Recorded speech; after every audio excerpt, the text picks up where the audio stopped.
Thrive. Today I have the pleasure of Tracy Clark. Good to see you, Tracy. Lovely to be with you, Julian. Thank you for inviting me.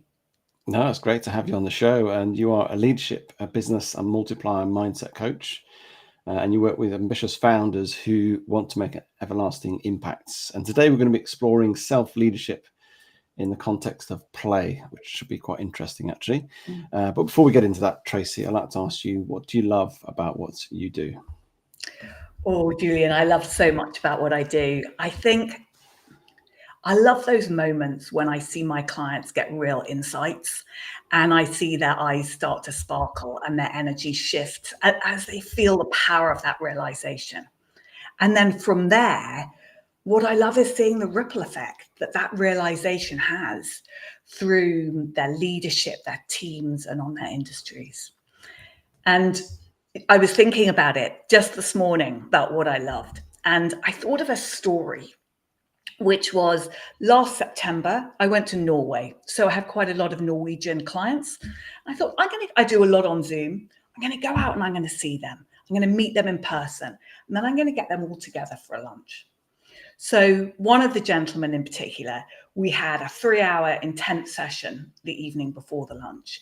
Again, he had amazing insights and I could feel a real shift. And then we were all sitting at lunch and he came a little bit late and he tapped me on the shoulder and he said, Tracy, I'm so sorry I'm late. I've just been talking to the press about what you and I talked about yesterday. And I sort of looked at him. I thought he was joking. And then he went, no, really, that's what I've been doing. And I think that's just an example of the power of that ripple effect. From that one moment, I can see it now in my mind. And just seeing him shift the state of being a leader of this specific movement and then going to the press in less than 24 hours. So that brings to life what I love. Wow, sounds wonderful. And clearly you are very passionate about what you do. I am. We're talking about play, we're talking about leadership. And I want to, I suppose, ask the first question is to almost understanding what drew you to explore the connection between play and leadership, because I'm quite fascinated to understand almost the backstory to that. So I stumbled across it, if I'm honest, Julian. So what I found was when I was talking to these clients, you've explained a little bit, they're very visionary. They work in very rapidly changing environments with quite a lot of stress. And so often they come on and I can see that stress and maybe see that their thinking is sometimes a little bit stuck. And I started to notice that there were 2 words that I just kept saying time and time again. And then those 2 words really created this energy shift in them, the shift between the 2 of us. And something happened that would make them relax and get them to explore challenging topics with a lot of safety. And those 2 words were let's play. And I was like, gosh, I'm using those words a lot. Let's play, let's play.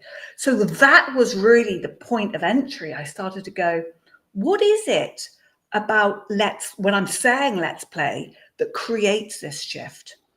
So I started to do a lot of research around it and really saw that when you put out those words, you're moving from stress and probably fear into a safer place.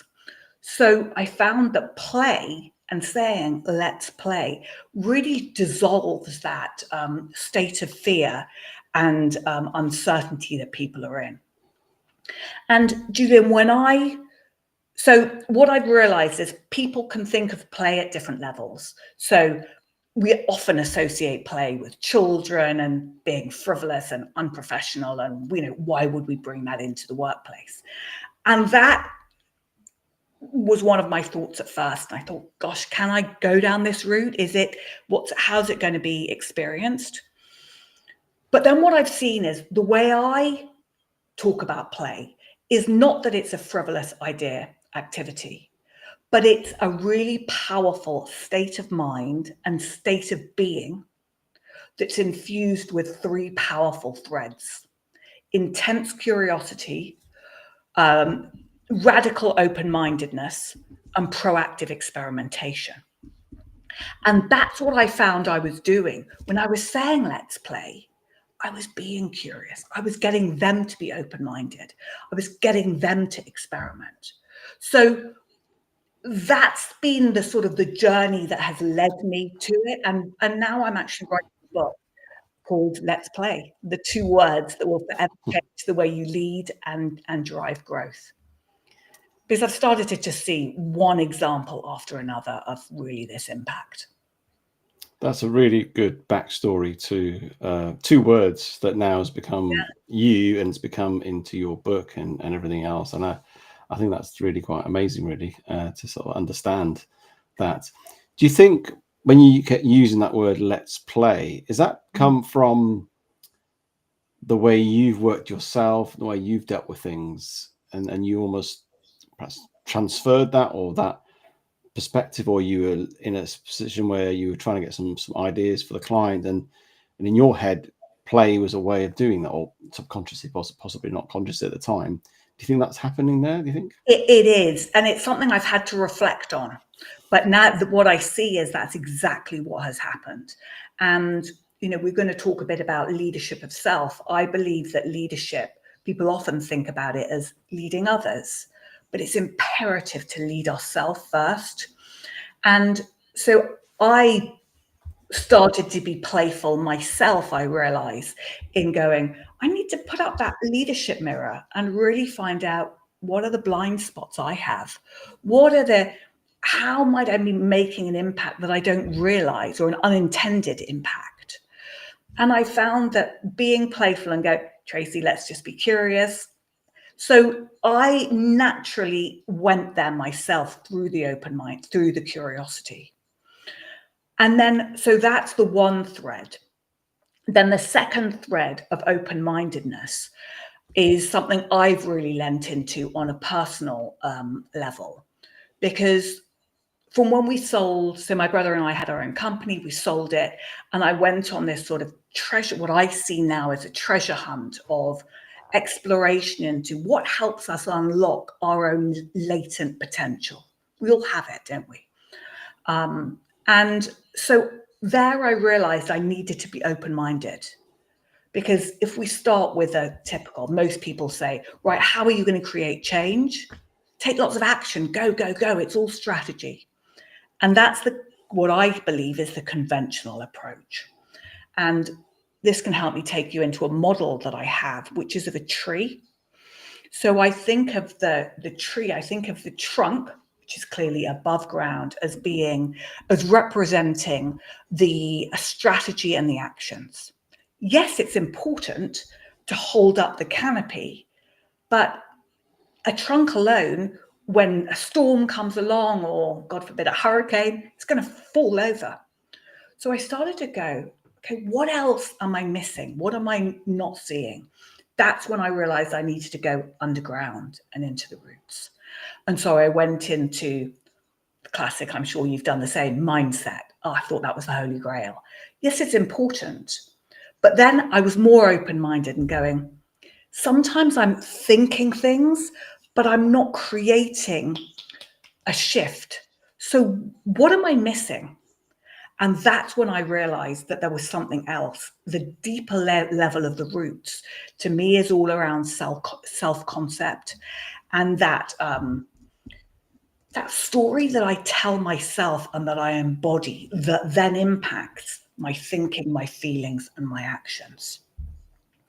And I have an example for myself of where I had to really lean into the play, because when we sold our company, I've had that identity. We'd had the company for 22 years. So that's how I thought of myself. I had been coaching on the side for quite a few years, but it was very much on the side. And my clients were getting great results. Then we sold, and I became the full-time coach. So I thought. And what I started to realize, I was trying to introduce myself to people as the coach. And Julian, I couldn't get the words out. It was like I had a noose around my neck. And and they wouldn't come. And I thought, wow. And this was my realization. I'd been telling myself I am the coach, but I hadn't really embodied the self-concept of being that. And that's when I needed to be really open-minded and go into, okay, how do I shift it from being an intellectual thought to feeling that I'm a coach in every cell of my body? So how do we do that? I mean, people might be listening right now who are leaders in organizations, they may be coaches as well. But if you're a leader and you've given the title as a leader and you think you're a leader, but they're just perhaps not having this feeling of they are leading, you know, and almost like that's almost like you felt like you were a coach, but you weren't embodying a coach. What things helped you to become that coach or to become that leader that you like to be? Yeah, a few things. So one was getting real clarity on the type of coach I wanted to be. How did I want to show up? What would feel authentic and what would feel in line with the vision and the impact I wanted to create? So I thought about all the qualities, all the characteristics, how I'd be communicating with people. And I brought that to life, okay? Literally pen to paper. And then always came back to, does that feel congruent? Because I believe that we always need to feel aligned with our values. And then from there, I had a basic framework. Then I started to take it into visualization. So what I'd say to people is start to create the movie, your own movie, with you as the protagonist of the movie. So you are in the movie seeing through your eyes. What are you seeing? What are you experiencing? How are people showing up with you? With you? And how are you feeling inside during this video, during this movie? So those are two ways that we can play that start to help us to bring it to life. Fantastic. And is this part of your open-mindedness? You got those three key things in terms of your approach to let play. Is this part of your being so open-minded and about yourself, about what could be possible? Yes. And the open-mindedness then went to another level, which was, I'd heard a lot about spirituality and mystics saying we create our own reality. And, you can think that's a little bit woo-woo. And at times I did too. And then I had a wonderful gentleman, Rob Begg, a mentor and a really great friend of mine. He started to show me that science was starting to confirm what mystics were saying. But this took me down a journey of quantum physics. Now, I'm not a scientist, but it takes you to be very open-minded when you go in and you understand or you hear what they say, that everything's energy. There's nothing solid and stable here, like Newtonian science had said. Everything is pure potentiality, and everything is coming in and out of form at the speed of 10 to the power of 44 times per second. So that's when I needed to be open-minded, stand back and go, okay, Tracy, take away those logical views that you look at the world, it's solid and stable. That's what I see. I'm sure I imagine that's what you see.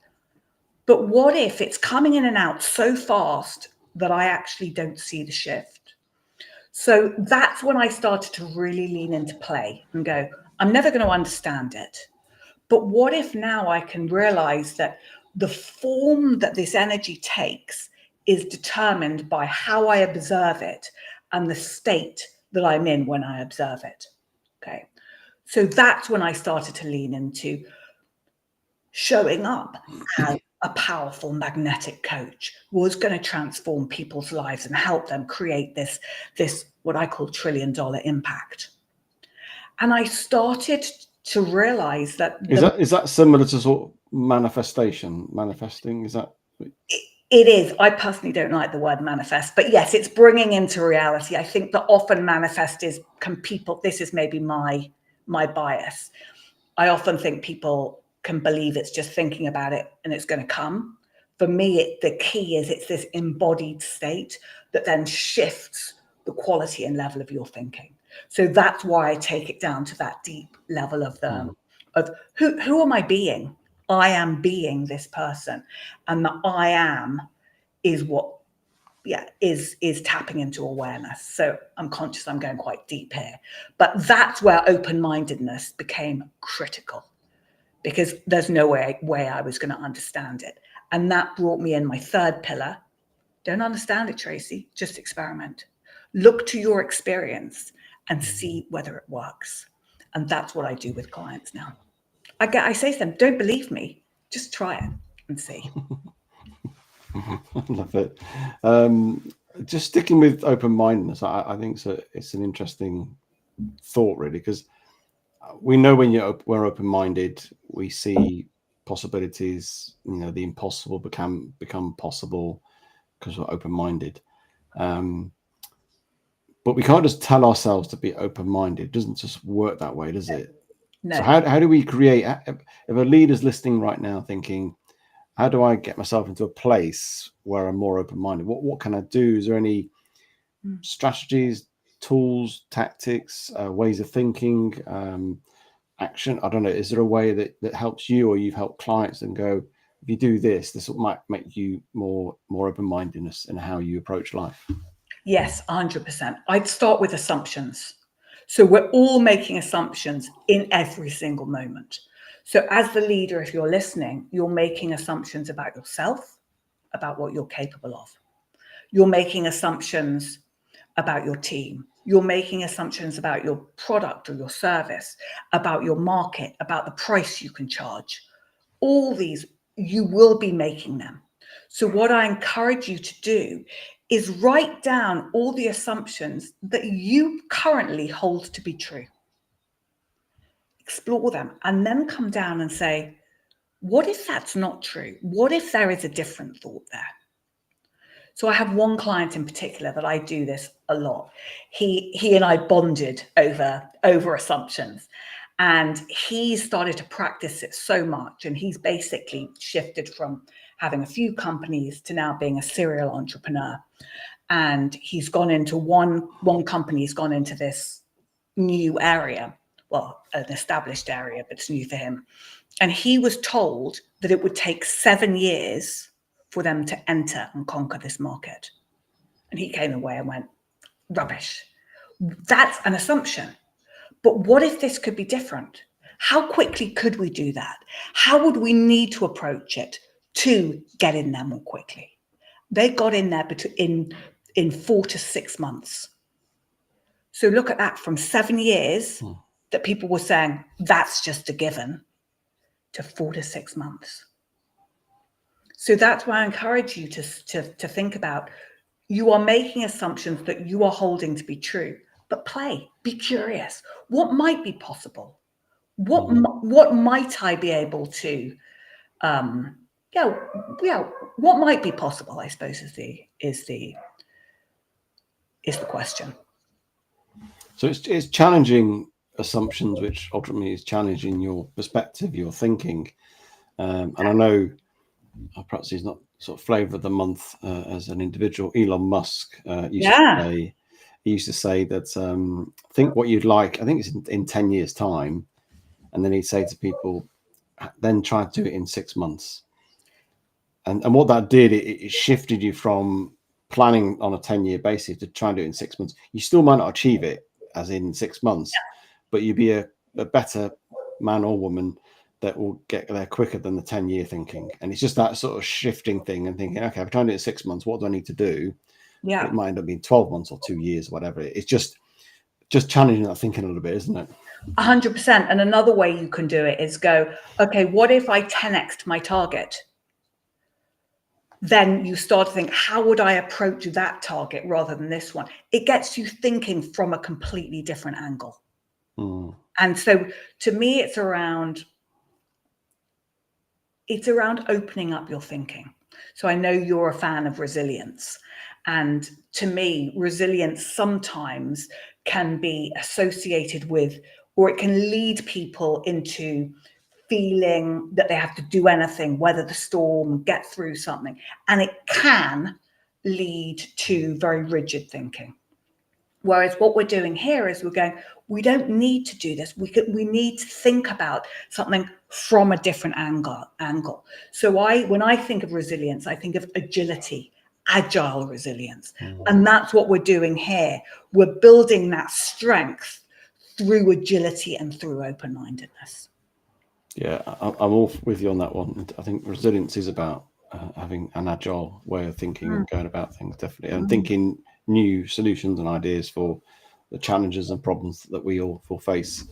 And just going back to curiosity, just in the context of a leader, why do you think curiosity is helpful from a self-leadership point of view? And also, again, it's that, what have you experienced through your Let's Play that has helped, I suppose, nurture and foster that curiosity? So curiosity works on lots of levels. I have developed this leadership success scorecard, and I have 6 indicators of success, and play is one of them. And again, I was like, do I put it in? Do I not? And then I realized that what it is, it's the gateway to amplify the other ones. And one of those is actually clarity. So I find that when we enter through playfulness and curiosity, we start to get clarity of what is possible. What is it that we would love to create? We're moving out any restrictions. We're expanding limitations, or hopefully taking them away, and look into what is possible. And then how would I be showing up if I was going there, if I was achieving that? So curiosity can help you gain the clarity. Curiosity can also help, just thinking of other ones, it can help you really build the commitment, which is also another one of the indicators. Because when you're curious and you're committed, you start to become a lot more resourceful. So that's what I would say when you add playfulness with the curiosity to these other indicators, it amplifies it. It helps you think in completely different dimensions. Does that make sense? That makes perfect sense, yeah. And how would you, I suppose, respond to perhaps skeptics who might say that play really has no sort of place in a context of serious leadership, and you trying to let's play and all this doesn't seem to make sense, or how can it be part of my leadership journey and development? I get it. I would say be very clear that it's not about having, bean bags and ping pong tables and fossballs and all of that. It's not about that. And here I would start with leading yourself in a playful way. So don't roll it out until you have started to play and be curious about how you are showing up. Then also really lean into and experiment and see. Don't take my word. Play. There you go. Play and see, experiment. And what I always say to leaders at the starting point is, start by being curious with your team. Julian, you might find the same, but I have found that often leaders can feel like they need to have the answers. So they go into a meeting and the dialogue can be very one way. So set up a context and explain to them what you're trying to achieve, and then ask them a lot of questions. And make sure that you are quiet and just look and see what happens. When you frame it that you're interested in what they're saying, that there are no bad ideas, you will be surprised by some of the wisdom that is in your team. And start to think of your team as co-creators with you. No, and I think that's really helpful. It's interesting because you say the word play and it conjures up all sorts of things, doesn't it? And, yes. And people think play, well, that's not very serious, play. But actually, it's all those things. It's let's experiment. Let's be curious. That's what you're embodying in this whole let's play, aren't we? Yes. And I like to think of it. One of the sort of examples that I give is when we're little, when we're young, anything is possible, and we're an astronaut and a rock star, and we create all these different personas. And then we go to school and we're told to be very serious, to be very logical. Logic's important, to learn and do it like this and like that. And it's like a straitjacket goes on us of limitation. And we start to have a lot of fear of failure, fear of judgment. What I encourage leaders to realize is that holds us back. So when we say let's play, it's about taking the straitjacket off, not just relying on your logic, but look to your intuition, look to your imagination, look to the creative side, and use your whole brain.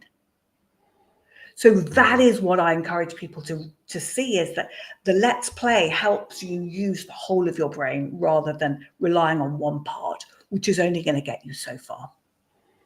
And this all takes a bit more time, doesn't it? It's allowing things to sort of almost percolate, and I've done lots of facilitation with this sort of approach, where you've got to allow time, as you say, you allow your team to contribute and to share and to play around with things, with words or different approaches, and just see what happens. Yes, exactly. It takes slowing down, but it's a slowing down to speed up. It's realizing that when you are very present and create the environment with psychological safety, that brilliant ideas will come out, ideas that are going to take you further and faster. So you need to trust the process, but always start with yourself. Be curious on a personal level first. Be open-minded as well. Well, that goes back to, if you're going to lead other people, you've got to lead yourself first and become that sort of role model and get into that place. What would be your, I suppose, top advice for a leader who's listening right now? I want to incorporate some of this for me, and also into my team. Where should they start? I would start on yourself. One of the biggest things I think that can trip people up in this process of embracing playfulness is not understanding their impact. So we all like to think that we're self-aware, but Julian, you've probably seen the same that I've seen. Studies that show that 80% of people think they're self-aware, but actually about 15% are. So I would encourage you to be open-minded and be curious about the impact you have, and start to realize that how you show up will have a direct impact on the level of creativity and innovation that your team come up with. I use the Enneagram as a tool. I'm not a great fan of these psychometric tools, but I find that the Enneagram allows you to go very deep, to understand not just what you do, but why you do what you do. And it helps you get that understanding. And it also helps you chart a path of growth, so that you can say, okay, I might be unintentionally shutting my team down, and I've just realized that. But now this is how I can develop, so that when I go out and want genuinely to be curious with my team, I am showing up in a way that gets them to come up with these ideas. And do you think play is a thing you incorporate, or do you use it for getting innovation, ideation, I should say, or is it something we have within all through our leadership? I think it's a state of being. So I would take it as a state of mind and state of being that you can then infuse into activities. But start by embodying it, and by thinking, by being curious and open-minded. That's how you're going. That's the first step. Fantastic. Well, I hope people have found that interesting and got some curiosity in thinking about it all as well now. Thank you for your insights, Tracy. If people want to sort of connect with you and get in touch with you, what's the best way of doing that? Well, I'm always on LinkedIn, and I'm under Tracy Clark Coach, but I also have a really powerful leadership success scorecard that I've created, and playfulness is one of these indicators. And you will put if it's okay, we'll put the link in the show notes. And it's a quiz, it's a scorecard that takes about 3 or 4 minutes for the leader to fill in. And then what they will do is you will receive a tailored report with your score for your overall score and each one of the scores for each indicator. And then in the report, you get tips and insights on how to increase each indicator. And I've split this up into above the ground, as in things you can do on the trunk level, and below the ground, where you're really going into this crucial element of self-concept. So yes, they can happily take that in, and I know that people are finding it incredibly impactful. So, and if they've got any questions, reach out to me. Sounds really valuable. Thank you for your time today.